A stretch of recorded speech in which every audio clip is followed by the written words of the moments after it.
सर्वप्रथम मैं माता सरस्वती को प्रणाम करता हूँ और आप सभी भाइयों एवं बहनों को मैं हृदय से अभिवादन व्यक्त करता हूँ। जैसा कि हमने पिछले टॉपिक में पिछली क्लास में हमने रस के बारे में चर्चाएं की थी और रस के सभी अंगों के बारे में हमने जाना था। स्थायी भाव के बारे में हमने जाना था। विभाव क्या होता है हम लोगों ने उसके बारे में विस्तृत अध्ययन किया था। और आज हम उसी कक्षा को आगे करते हुए करुण रस के बारे में हम जानेंगे।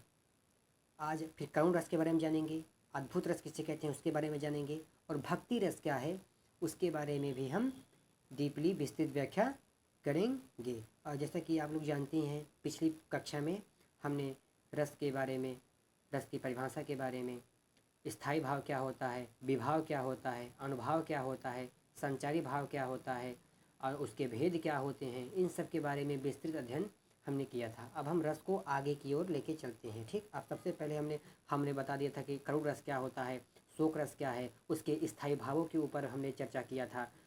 अद्भुत रस क्या है, श्रृंगार रस क्या है, उसके स्थायी भाव के बारे में हम लोग जाने थे। अब हम उसी कक्षा को पूर्वत आगे लेके चलेंगे। आज हम करुण रस के बारे में जानेंगे, करुण रस की परिभाषा देखेंगे, उसके बाद आचार्यों के क्या मत हैं उस पर उसको देखेंगे, फिर उदाहरण देखेंगे और ऐसे ऐसे करके हम 3-4 रस को आज हम कवर करेंगे। जैसे कि अब हम स्टार्ट करते हैं करुण रस। ठीक, आप देख सकते हैं यहाँ पे ये लिखा हुआ है करुण रस। ठीक, किसी के अनिष्ट अथवा मृत्यु पर, ध्यान समझिएगा, किसी के अनिष्ट अथवा मृत्यु पर अथवा किसी के दयनीय स्थिति को देखकर जब हृदय में शोक नामक स्थायी भाव जागृत होकर विभाव, अनुभाव और संचारी भावों से युक्त हो जाता है तो वहाँ करुण रस होता है। वहाँ कौन सा रस होता है? करुण रस होता है। अब हम इसको हाईलाइट कर देते हैं। आप देखिएगा हम करुण रस के ऊपर चर्चा करेंगे। ठीक, देखेंगे करुण रस। ठीक है, हम करुण रस को देख रहे हैं। हम परिभाषा को देख लेंगे एक बार कि किसी के अनिष्ट अथवा मृत्यु पर किसी के अनिष्ट अथवा मृत्यु पर किसी के दयनीय स्थिति का तात्पर्य किससे है?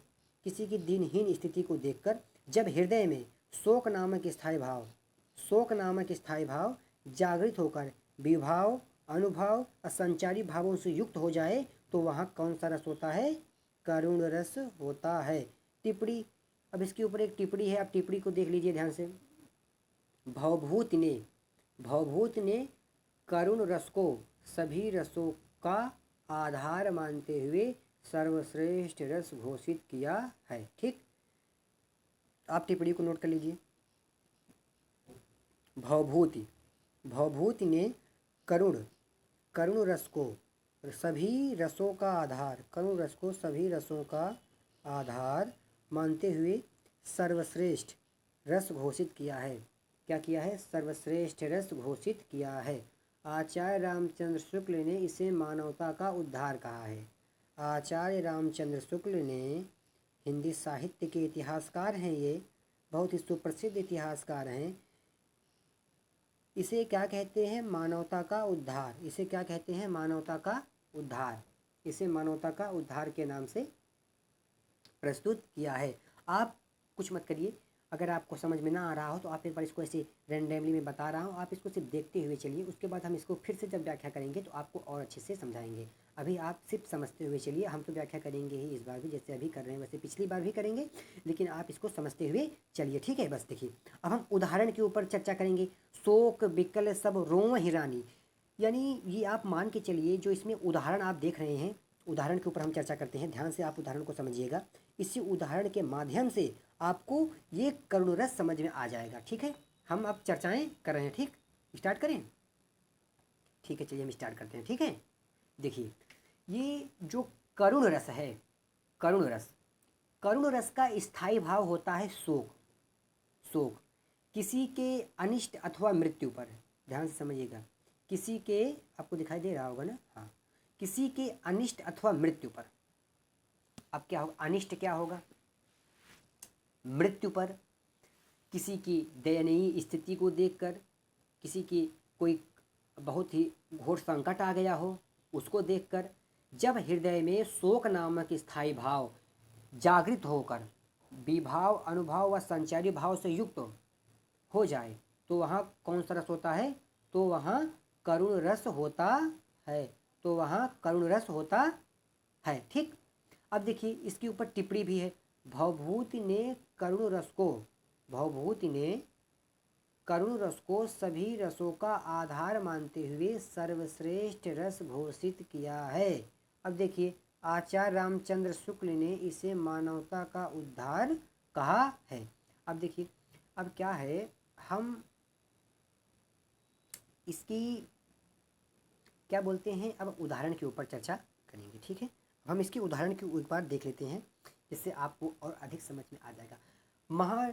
ये मान के चलिए आप गोस्वामी तुलसीदास जी द्वारा रचित रामचरितमानस, इसके बारे में आप भली भांति अवगत होंगे। हमें विशेष इसके बारे में बताने की आवश्यकता नहीं होगी कि कितना सर्वश्रेष्ठ कृति रामचरितमानस है। यह कहें कि पूरे ब्रह्मांड में देश विदेशों में इसकी ख्याति है रामचरितमानस की। ये भारत में ही नहीं संपूर्ण ब्रह्मांड का सर्वश्रेष्ठ सर्वोत्कृष्ट काव्यकृति है। आप मान के चलिए रामचरितमानस हमें यह बताता है कि अब हम रामचरितमानस के ऊपर चर्चा नहीं करेंगे, फिर कभी चर्चा करेंगे। यदि आपको भाई के प्रति प्रेम देखना है तो रामचरितमानस का आप अध्ययन कीजिए। एक पिता का अपने पुत्र के प्रति और एक पुत्र का अपने पिता के प्रति क्या प्रेम होता है, क्या स्नेह होता है, क्या कर्तव्य होता है, अगर आप इसको देखना चाहते हैं तो मैं यही कहूँगा कि आप रामचरितमानस का अध्ययन कीजिए। भाई भाई का प्रेम क्या होता है, आप रामचरितमानस का अध्ययन कीजिए, तब आपको पता चलेगा। एक स्वजन और परिजन के मध्य में क्या प्रेम होता है, एक प्रजा का अपने राजा के प्रति क्या कर्तव्य होता है, क्या प्रेम होता है, एक राजा का अपने प्रजा के प्रति क्या कर्तव्य होता है, अगर आपको ये देखना है तो रामचरितमानस का अध्ययन कीजिए। ये है राजनीति। इसमें आपको राजनीति भी अगर आप सीखेंगे तो आप प्रभु श्री रामचंद्र से वो भी सीख सकते हैं। रामचरितमानस का अध्ययन आप कीजिए। ठीक। अब हम चर्चा करेंगे फिर कभी, जब रामचरितमानस में हम बाल कांड को पढ़ेंगे जो हमारे सिलेबस में लगा हुआ है, तो हम उसके ऊपर अधिक चर्चा करेंगे। जब उत्तरकांड को हम पढ़ेंगे तब हम उसके ऊपर अधिक चर्चाएं करेंगे, तो हम उसको तब देखेंगे। आशा करता हूँ आपको समझ में आ गया होगा जो हमने अभी आपको बताया। अब हम उदाहरण के ऊपर चर्चा करते हैं, जो आप यहाँ पे देख सकते हैं कि शोक बिकल सब रोएं रानी। ये अयोध्या कांड की पंक्ति है। ये तब की पंक्ति है, गोस्वामी जी लिखते हैं, जब प्रभु श्री रामचंद्र जी के साथ माता सीता और लखन जी को माता कैकेयी ने दशरथ जी से वनवास मांग लिया। ठीक है, वनवास मांग लिया तो क्या बोलते हैं, दशरथ जी प्रभु की याद में वो राम का वियोग नहीं सह पाए, वो राम का वियोग नहीं सह पाए। उनका इतना प्रेम था राम के प्रति, इतना प्रेम था कि राम राम कहि राम कहि, राम राम कहि राम। यानी ये आप मान के चलिए इतना प्रेम था उनको प्रभु श्री रामचंद्र के प्रति, इतना अगाध प्रेम था कि उनका वन गमन, ये आप मान के चलिए उनका वन गमन और इधर दशरथ जी का स्वर्ग गमन, इतना प्रेम करते थे, इतना प्रेम वो प्रभु श्री रामचंद्र जी से करते थे। अब जब महाराज दशरथ पुत्र वियोग में अपने प्राणों को त्याग दिए तो गोस्वामी जी लिखते हैं, उस समय का चित्रित करते हैं, उस अवस्था को चित्रित करते हैं। प्रभु श्री दशरथ जी को जब स्वर्गवासी हो गए तो वहाँ रानी का विलाप का वर्णन क्या बोलते हैं, गोस्वामी तुलसीदास जी करते हैं कि शोक बिकल सब रोवह रानी, यानी सारी रानियाँ जो हैं शोक बिकल यानी तात्पर्य क्या है शोक बिकल का, बिकल का तात्पर्य है यहाँ व्याकुलता से है, शोक का अर्थात दुख का, करुण का, सारी रानियां क्या हैं, रो रही हैं, रूप सीलु बलु तेज बखानी, और महाराज दशरथ के रूप का, बल का, सील का, तेज का बखान कर रही हैं। कर रही बिलाप अनेक प्रकारा, वे अनेक प्रकार के बिलाप कर रही हैं। उनके रूप के, उनके सील का, उनके गुण का बखान करते हुए वो बिलाप कर रही हैं। अनेक प्रकारा परहि भूमि तल बारहि बारा, उनके रूप का, उनके सील का बखान करते करते वे बार बार परहि भूमि, यानी भूमि पर गिर जा रही हैं, बार बार वो भूमि पर गिर जा रही हैं। तलहि बर बारहि बारा, बारहि बारा, यानी उनके रूप का, उनके बल का, उनके ऐश्वर्य का बखान करते करते वे जमीन पर गिर जा रही हैं। आशा करता हूँ ये आपको पंक्ति समझ में आ गई होगी। अब हम आगे अद्भुत रस के ऊपर चलें कि एक बार इसको और फिर से मैं रिकेप करवा दूँ। तो रिकेप तो मैं फिर से करवाऊँगा, इसको मैं फिर से बताऊँगा। आशा करता हूँ ये पंक्ति आपको समझ में आ गई होगी। हम अब आगे चलते हैं, ठीक है। अब हम अद्भुत रस के ऊपर चर्चा करते हैं। देखिए, अद्भुत रस के ऊपर हम चर्चा कर लें एक बार। देखिएगा ध्यान से अद्भुत रस के ऊपर। ये क्या है हमारा अद्भुत रस, अद्भुत रस, ठीक। जहाँ किसी अलौकिक घटना, दृश्य आदि को देखकर, अलौकिक घटना, दृश्य आदि को देखकर हृदय में विस्मय नामक स्थायी भाव, हृदय में विस्मय नामक स्थायी भाव जागृत होकर विभाव, अनुभव, संचारी भावों से युक्त हो जाए तो वहाँ अद्भुत रस होता है।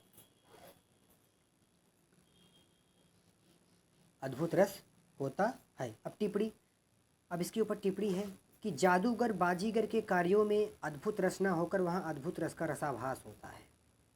अलौकिक घटना का बात किया गया है, यहाँ दृश्य की बात की गई है, को देखकर जब हृदय में विस्मय नामक स्थायी भाव जागृत होकर विभाव, अनुभव और संचारी भावों से युक्त हो जाए तो वहाँ अद्भुत रस होता है।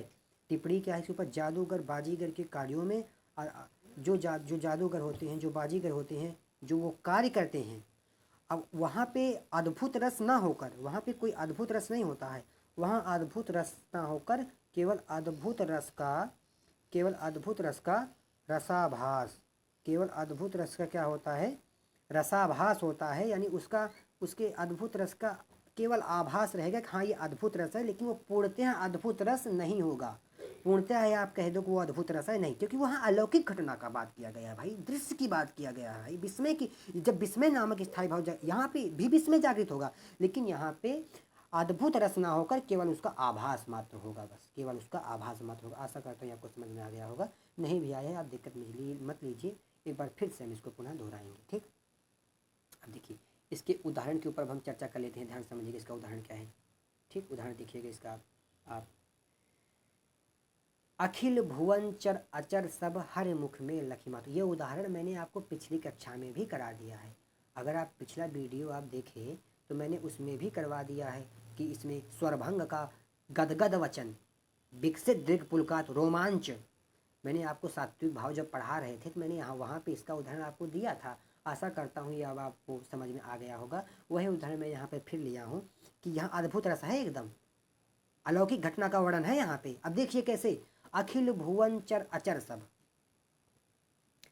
अखिल भुवन चर अचर सब हर मुख में लखीमात, चकित भई गद गद वचन, विकसित दृग पुलकात, विकसित दृग पुलकात। और देखिए ध्यान से, आशा करता हूँ मुझे अब इसकी ऊपर ज़्यादा व्याख्या करने की आवश्यकता नहीं होगी ये पंक्ति की, क्योंकि मैं इसके ऊपर व्याख्या पूर्वक क्लासों में कर दिया था, ठीक। अब देखिए कि अखिल भुवन चर अचर सब, संपूर्ण चराचर जगत में लखी मात, किसमें, हरिमुख में, हरिमुख में लखी मात, यानी संपूर्ण ब्रह्मांड, अखिल ब्रह्मांड निखिल ब्रह्मांड को क्या बोलते हैं, माता अपने पुत्र के मुख में देखकर चकित भई, वो आश्चर्यचकित हो गई। यही तो विस्मय है, यही तो घटना है, यही तो दृश्य है। यही घटना दृश्य को देखकर, अलौकिक घटना को देखकर माता क्या हो गई, माता क्या हो गई, अरे वो पुलकित हो गई, विकसित हो गई, उनकी विकसित दृग पुलकातु, चकित हो गई, अचंभित हो गई, सरप्राइज हो गई, आश्चर्यचकित हो गई।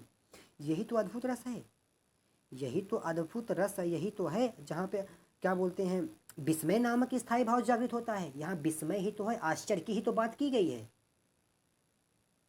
चकित भई गदगद वचन, विकसित दृग पुलकातु। आशा करता हूँ ये आपको समझ में आ गया होगा। अब इसके ऊपर हमको ज़्यादा व्याख्या करने की आवश्यकता नहीं होगी। अब हम तीसरा नंबर देखते हैं भक्ति रस के बारे में, ठीक। अब हम भक्ति रस को देख लेते हैं, भक्ति रस क्या कह रहा है। देखिए यहाँ पे भक्ति रस, ठीक, भक्ति रस, ठीक है। अब परिभाषा के ऊपर हम चर्चा कर लेते हैं एक बार। इसकी परिभाषा क्या है? सांसारिक दुख, छल कपट, गुरु के उपदेश, ईश्वर की मूर्ति अथवा चित्र के दर्शन आदि के कारण जब हृदय में ईश्वर विषयक रति का तात्पर्य यहाँ किससे है? ईश्वर विषयक प्रेम भाव जागृत होकर विभाव अनुभाव संचारी भावों से युक्त हो जाए तो वहां भक्ति रस होता है। क्या होता है वहां पे? वहां पे क्या होता है? वहां पे भक्ति रस होता है। आशा करता हूं आप लोगों को दिख रहा होगा यहाँ पे कि सांसारिक दुखों की बात किया गया है। सांसारिक दुख में क्या? सांसारिक दुख क्या?